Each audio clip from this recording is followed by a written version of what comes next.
عظیم میں فرماتا ہے اگر اللہ تمہاری مدد کرے تو کوئی دوسرا غالب آ ہی نہیں سکتا۔ ان ینصرکم اللہ فلا غالب لکم، تم پر کوئی غلبہ حاصل نہیں کر سکتا اگر اللہ تمہاری مدد کرے۔ وَإِن يَخْذُلْكُمْ فَمَنْ ذَا الَّذِي يَنصُرُكُمْ مِنْ بَعْدِهِ، اور آگے اللہ فرماتا ہے اور اگر اللہ تمہیں چھوڑ دے یا گرا دے تو کون ہے اس کے بعد جو تمہاری مدد کرے؟ کوئی ہے جو اللہ کے علاوہ تمہاری مدد کر سکتا ہے؟ جب نہیں ہے تو پھر آگے ہونا کیا چاہیے؟ وَعَلَى اللَّهِ فَلْيَتَوَكَّلِ الْمُؤْمِنُونَ، تو مومنوں کو چاہیے کہ وہ صرف اللہ پر بھروسہ کر کے رہیں۔ فتح، نصرت، مدد، یہ سب جو چیزیں ہیں بہت سارے لوگوں کے ذہن و دماغ میں ایسے ہے کہ فوراً آ جانا چاہیے۔ کوئی بھی فتح ہو، کوئی بھی مدد ہو، بغیر تمہارے اسٹرگل کیے ہوئے، بغیر مصیبت اٹھائے ہوئے نہیں ملے گی۔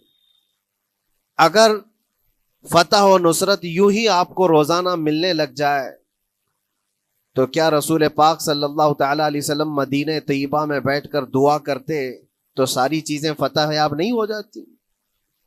آپ صلی اللہ تعالی علیہ وسلم کو بدر میں جانے کی ضرورت کیا پیش آتی؟ احد میں اپنے 70 جوان صحابہ کی شہادت پیش کرنے کی ضرورت کیا پیش آتی؟ اور اسی طرح سے خیبر ہو کہ حنین ہو کہ طائف ہو، کتنی جنگیں ہیں جس میں اپنی جان کی بازی لگائی صحابہ نے۔ سب سے بڑا معرکہ تو کربلا کا دیکھیں آپ، جہاں پورا کا پورا خاندان شہید ہو گیا ہے۔ تو فتح و نصرت بغیر قربانی کے اور بغیر تکلیف کے ایسی ہی آ جائے؟ آج کے زمانے میں ہم سوچ کر کے بیٹھے، ایسا نہیں ہوتا۔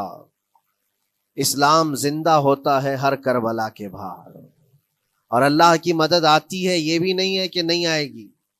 کچھ لوگ مایوس ہوتے ہیں، کچھ لوگ نروس ہو جاتے ہیں اور بھاگنے پر مجبور ہوتے ہیں۔ یہ امتحانات کی گھڑی ہوتی ہے۔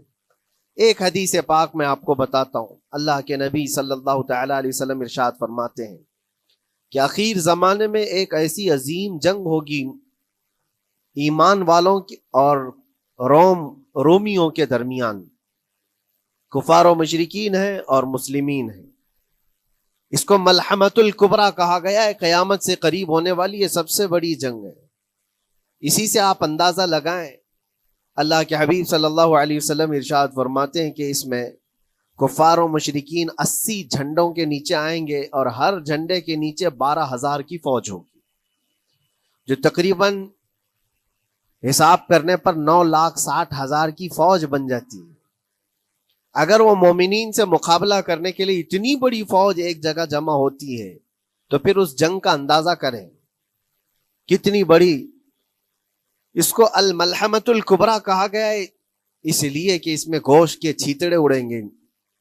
ملحمہ جو کہا گیا ہے عربی میں کہ گوشت کے ٹکڑے ٹکڑے دیکھے جائیں گے، اس قدر اس میں جانے جائیں گی۔ اس جنگ کے متعلق جو اللہ کے حبیب صلی اللہ علیہ وسلم نے پیشین گوئی کی ہے، جو پہلے سے خبر دی ہے، وہ کیا ہے؟ فرمایا کہ پہلا دن جب ہوگا مقابلہ کا تو اس میں مسلمانوں کی جماعت میں تعداد کتنی ہوگی یہ تو نہیں بتایا گیا۔ کفار و مشرکین کے تو بتا ہے کہ 80 جھنڈوں کے نیچے آئیں گے، لیکن مسلمان اور مومنین جو لڑ رہے ہیں ان کی تعداد کا کوئی علم نہیں ہے ہمیں، لیکن یہ پتا ہے کہ ان میں سے 1/3، ایک پوری جماعت کا 1/3 حصہ میدان چھوڑ کر بھاگ جائے گا۔ جنگ میں سے وہ میدان چھوڑ کر بھاگ جائیں گے جب اتنی شدت کی چیز ہو رہی ہو، مصیبت آ گئی ہے، تکلیف آ گئی ہے، 1/3 میدان چھوڑ کر بھاگ جائیں گے۔ اور ان پر کیا فرمایا حضور پاک صلی اللہ علیہ وسلم؟ فرماتے ہیں وہ دنیا کے روئے زمین کے بدترین لوگ ہوں گے، ان کی توبہ بھی قبول نہیں ہوگی۔ وہ سب سے بدترین لوگ ہوں گے، پیٹھ دکھا کر جو نکل چکے۔ دوسرا مرحلہ آئے گا، دوسرا پڑاؤ، یہ ایک بہت سخت اسٹرگل کرنے والا میدان ہے، مصیبت اٹھا رہے ہیں، مشقت اٹھا رہے ہیں۔ دوسرا دن ایسا ہوگا کہ مومنین کی جماعت کا 1/3، 1/3 حصہ شہید ہو جائے، قتل ہو جائیں گے۔ سوچو یہ بہت بڑی بات ہے۔ یہ دونوں چیزوں پر میں آج آپ سے گفتگو کرنا چاہتا ہوں۔ 1/3 حصہ میدان چھوڑ کر بھاگ جا رہا ہے اور 1/3 حصہ قتل ہو گیا، شہید ہو گئے۔ بچے کتنے ہیں؟ 1/3. لاسٹ میں 1/3 حصہ بچا ہے. یعنی ایک میں اگر 3 پارٹ کریں تو 2 پارٹ تو ختم ہو گئے, 1 پارٹ بچا ہے. اور اللہ کے نبی صلی اللہ علیہ وسلم فرماتے ہیں اللہ رب العزت اس آخری تہائی حصے کو فتح مبین عطا فرمائے گا.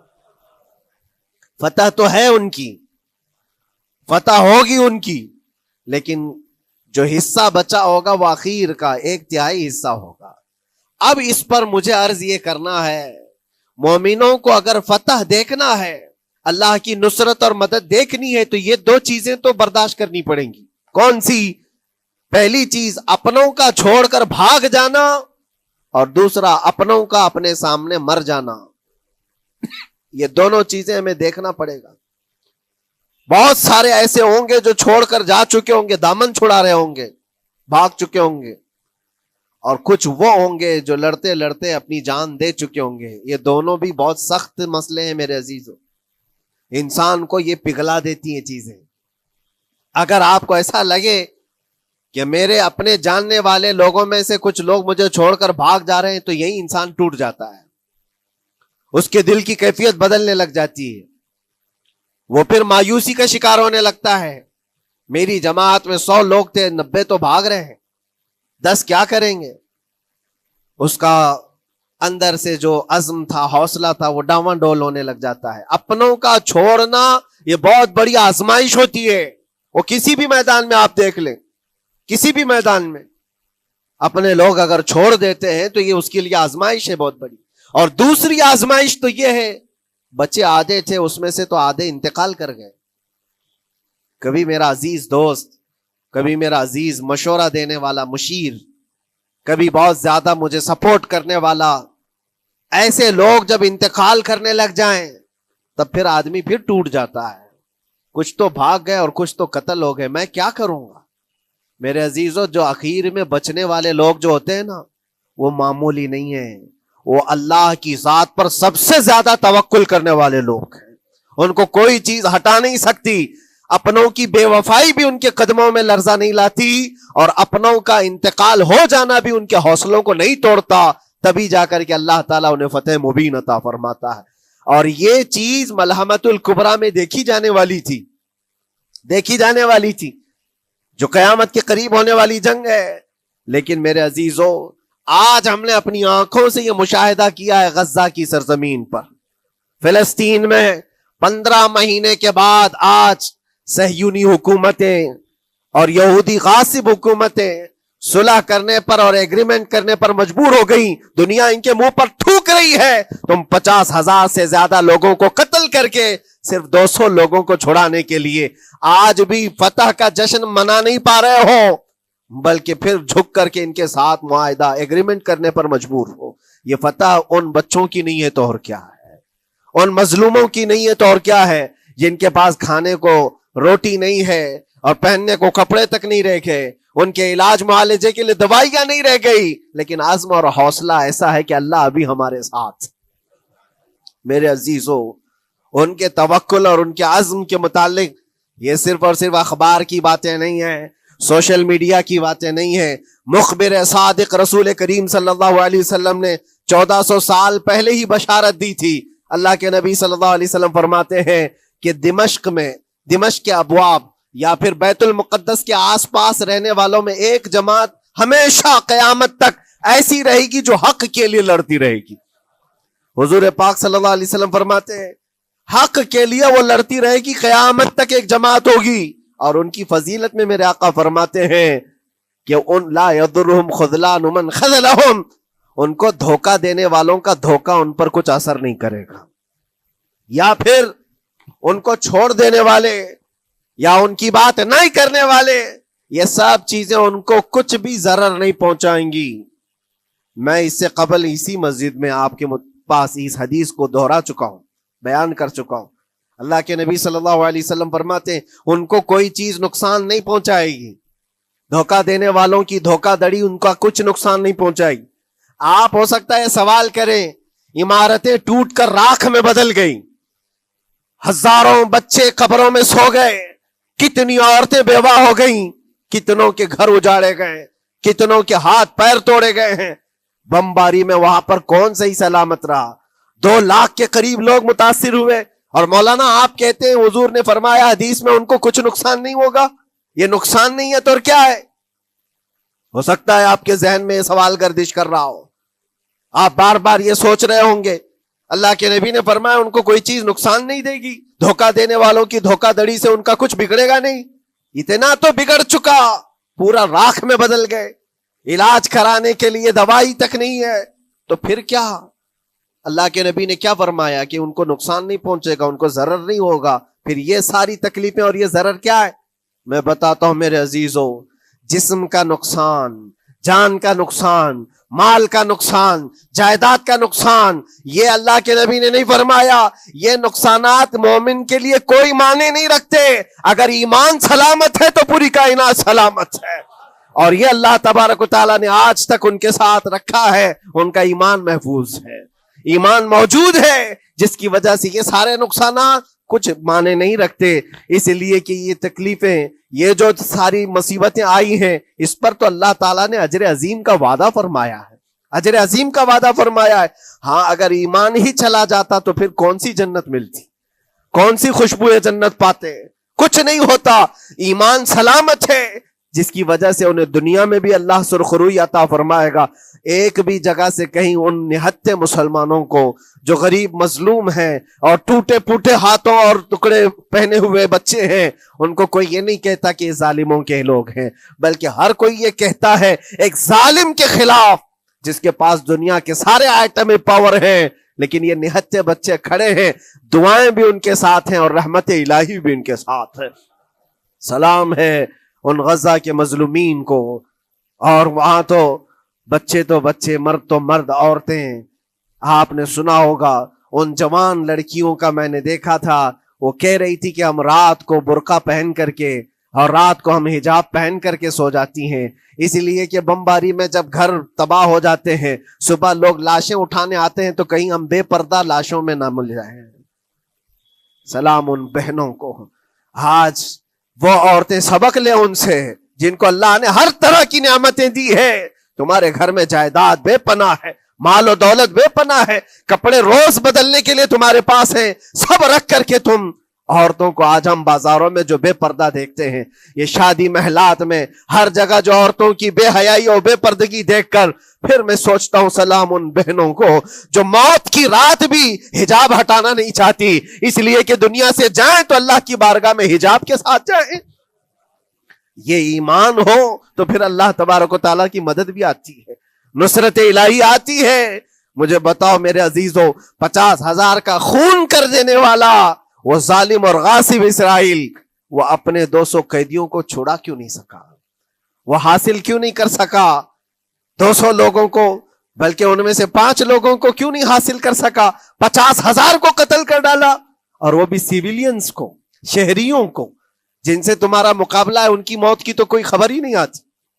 جو تم سے برسر پیکار ہیں، جو لڑ رہے ہیں، ان کے موت کی خبر نہیں آتی۔ بچوں کی موت، عورتوں کی موت، ہاسپٹل میں موت، یہ سارا جو ناچ دیکھا گیا ہے 15 مہینے سے ہم دیکھتے آئے۔ لیکن افسوس اس بات کا ہے میرے عزیزو، اللہ کا عذاب ان ظالم بادشاہوں پر بھی آئے گا جو ان کی موتوں پر دیکھ کر تماشے کر رہے ہیں۔ وہ اپنی عیاشیوں میں مصروف ہیں، وہ اپنے عیش قدوں میں شراب نوشی اور کباب خوری پر مصروف ہیں، اور ان بچوں کی تڑپتی ہوئی لاشوں پر وہ اپنی کرسیاں سجائے بیٹھے ہیں۔ وہ عرب کے ظالم بادشاہ کہاں ہیں جن کے گھروں میں سونے کے ٹوائلٹ بنائے گئے ہوں، جو سونے کی کرسی پر بیٹھ کر کے حکومت اور تخت بچھاتے ہوں؟ میرے عزیزو، ان کی بھی پکڑ آنے والی ہے، آپ انتظار کرو، کیونکہ اللہ تعالیٰ قرآن میں فرماتا ہے وَسَيَعْلَمُ الَّذِينَ ظَلَمُوا أَيَّ مُنْقَلَبٍ يَنْقَلِبُونَ۔ ان قریب ظلم کرنے والے یہ پہچان لیں گے کہ اللہ ان کو کس پلٹی میں گرائے گا، وہ کس پلٹی میں، کس کھائی میں جا کر کے گریں گے۔ اندازہ کرو، ظالم صرف وہی نہیں ہے جو بمباری کرتا ہے اور قتل عام کرتا ہے، ظالم وہ بھی ہے جو تماشائی بن کر کے لوگوں کا سپورٹ کرتا ہے، ان لوگوں کو سراہتا ہے جو ظلم کر رہے ہیں۔ افسوس کا مقام ہے، وہ چیختے رہ گئے، چلاتے رہ گئے ہیں، اور پھر اخیر میں وہ بچوں نے پکار کر کے یہ بھی کہا ہمیں کسی جگہ سے مدد کی امید نہیں ہے، نہ ہمارے پڑوسی ملک سے، نہ کسی بہت بڑے مسلم بادشاہ سے. ہمیں امید ہے فتح کی اور مدد کی تو پروردگار عالم سے ہے. اور یقیناً مومنوں کے لیے اللہ نے یہی فرمایا وَعَلَى اللَّهِ فَلْيَتَوَكَّلِ الْمُؤْمِنُونَ، اور مومنوں کو چاہیے کہ صرف اللہ ہی پر بھروسہ کریں. میں نے دیکھا ہے میرے عزیزوں، یہ دنیا صرف اور صرف لالی پاپ پکڑا سکتی ہے تمہیں. ان کے ہاں مدد کی کوئی گنجائش نہیں ہے. یہ ہمارے ساتھ کھیلتے ہیں، ان کے دلوں کے اندر سے رحم غائب ہے. یہ بچوں کی تڑپتی ہوئی لاشوں کو دیکھ کر کوئی آواز تک نہیں اٹھاتا. جو آواز اٹھانے والا اس کو کیس کر کے بند کر ڈالیں گے. جو بھی اگر مظلوموں کے لیے آواز اٹھائے، ان کا پرچم لہرائے، تو کتنے تو یہاں پر ایف آئی آر ہو گئے، بند کر دیے گئے. کیوں؟ مظلوموں کے لیے آواز اٹھانا کیا یہ ہمارا رائٹ نہیں ہے، ہمارا حق نہیں ہے؟ تم ظالموں کے لیے علل اعلان بات کر سکتے ہو، ہم مظلوموں کی بات بھی نہیں کر سکتے. کیسی بات ہے میرے عزیزو؟ ہم جس دنیا میں جی رہے، اسی لیے میں آپ سے کہتا ہوں اٹھو وہ گر نہ حشر نہ ہوگا پھر کبھی. دوڑو کہ زمانہ چھال اپنی چل گیا. قوت عشق سے ہر پست کو بالا کر دو، دہر میں نام محمد سے اجالا کر دو. تمہارے پاس طاقت و قوت نام کی کوئی چیز ہے تو وہ ایمانی طاقت ہے. باقی کوئی چیز، کوئی طاقت و قوت تمہاری مدد نہیں کرے گی. وہ قوت ایمانی ہے جو بدر میں صحابہ کے ساتھ تھی. وہ قوت ایمانی ہے جو احد میں بھی صحابہ کے ساتھ تھی. وہ ایمانی طاقت و قوت کا جوش ہی ہے جو 4000 ہوتے تو 40,000 پہ بھاری ہوا کرتے تھے. وہ ایمانی طاقت و قوت ہی ہے جس پہ اللہ کی مدد اور نصرت آتی ہے. آج مومنو، آپ سب سے زیادہ اللہ پر توکل کرو، اللہ پر بھروسہ کرو. میں نے دیکھا ہے میرے اپنے معاملات میں 8 مہینے تک میں سٹرگل کرتا رہا، پل پل دیکھتا رہا، اور ایسی زمین پر مجھے لٹایا جاتا جہاں فرشی بھی نہیں ہے. پتھروں کی زمین پر لیٹ لیٹ کر کے ہماری کمر ٹوٹنے پر آتی. اس وقت لوگ یہ کہتے فلاں کی طرف سے مدد آ جائے گی، فلاں کی طرف سے مدد آ جائے گی. ہم نے یہ لائن بھی لگا دی ہے، یہ سورس بھی لگا دیا ہے، ہر طرف دیکھتا رہا. اخیر میں پھر یقین ہوا مدد کہیں سے نہیں، میرے پروردگار سے ہی آئے گی. اللہ ہی مدد کرتا ہے مومنوں کی. بس یہ ہے کہ صبر ضروری ہے اور تھوڑی مصیبت اٹھانا ضروری ہے، اس لیے کہ مزاج ہے اسلام کا. اسلام زندہ ہوتا ہے ہر کربلا کے بعد. اپنی قربانیاں دو اور قربانیاں ضائع نہیں ہوتی، رنگ لائیں گی. ہماری شہادتیں رنگ لائیں گی. ان بچوں کی شہادتیں رائے گاہ نہیں جائیں گی جو 40,000 کے قریب شہید ہو چکے ہیں، وہ رنگ لائے گی. فتح بیت المقدس کے لیے ان کی قربانیاں، ان کی شہادتیں ایک عظیم باب بن کر کے نکلیں گی، ایک عظیم دروازہ بن کر کے نکلیں گی. آپ انتظار کرنا، وہ دن قریب آ رہا ہے جس کے متعلق میرے مصطفیٰ نے بشارتیں دی ہیں. ایک وقت وہ آئے گا جب امام مہدی کا ظہور ہوگا اور صرف پرچم اسلام لہرائے گا. وہ دن آئے گا، یہ قربانیاں ضائع نہیں جائیں گی میرے عزیزوں. اور اللہ کریم نے قرآن میں فرمایا، آپ لوگ ڈرتے ہوں گے مولانا پھر سے یہ ساری چیزیں بول رہے ہیں، ان کو برا لگے گا، ان کو برا لگے گا، بہتوں کو برا لگے گا. یہ میری بات نہیں، قرآن کہتا ہے وَلَوْ كَرِهَ الْكَافِرُونَ وَلَوْ كَرِهَ الْمُشْرِكُونَ. اللہ قرآن میں فرماتا ہے یریدون لیطفئوا نور اللہ بافواہہم. لوگ تو چاہتے ہیں اللہ کے چراغ کو اپنے منہ کے پھونکوں سے بجھا دیں، اللہ کے چراغ کو اپنے منہ کے پھونکوں سے بجھا دیں. اللہ کا چراغ اسلام ہے، اللہ کا چراغ یہ قرآن ہے، اللہ کا چراغ رسول پاک کی ذات ہے. اور ظالم یہ چاہتے ہیں اپنے منہ کے پھونکوں سے اس چراغ کو بجھا دے. اور قرآن کہتے ہیں واللہ متم نورہ، اللہ تعالیٰ اپنے نور کو، اپنے چراغ کو مکمل کر کے رہے گا اور پوری دنیا میں غالب آ کر رہے گا. السلام علیکم ورحمۃ اللہ وبرکاتہ. میرے پیارے عزیز دوستو، محترم بھائیو، 20 سے 25 منٹ کی ویڈیو کے اندر مفتی سلمان اظہری صاحب نے بہت ہی پیارے انداز میں یہ بتایا کہ غزہ اور فلسطین میں اللہ تبارک و تعالی کس طرح اپنے بندوں سے دین کا کام لے رہا ہے، وہ لوگ کس طرح سے دین کی مدد کر رہے ہیں. اور میں آپ کو یہ بتا دوں کہ ہم کو گھر رہ کر کے رمضان میں غزہ اور فلسطین کے لوگوں کی مدد کس طرح کرنی چاہیے. پیارے دوستو، ہم مجبور ہیں ان لوگوں کی مدد کرنے کے لیے نہیں جا سکتے، لیکن ہم گھر رہ کر بھی ان لوگوں کی مدد کر سکتے ہیں.